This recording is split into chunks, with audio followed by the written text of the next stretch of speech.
l'anàlisi i comparació de l'explicació dels fets relacionats amb el procés independentista català, que són el 20 de setembre i l'1 d'octubre, les cadenes de televisió de TV3, Telecinco i Televisió Espanyola 1.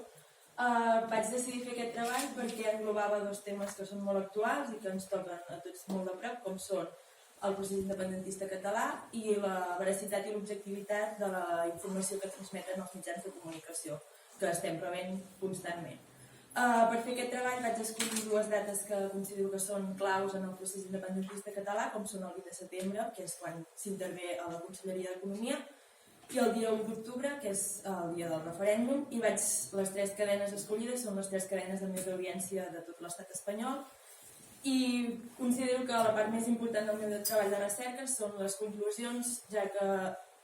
permeten veure quina de les tres cadenes té un índex d'objectivitat més alt i per contra quina el té més baix, i amb aquestes conclusions vull fomentar l'esperit crític i que tothom contrasti la informació, ja que part de la informació que ens transmeten els mitjans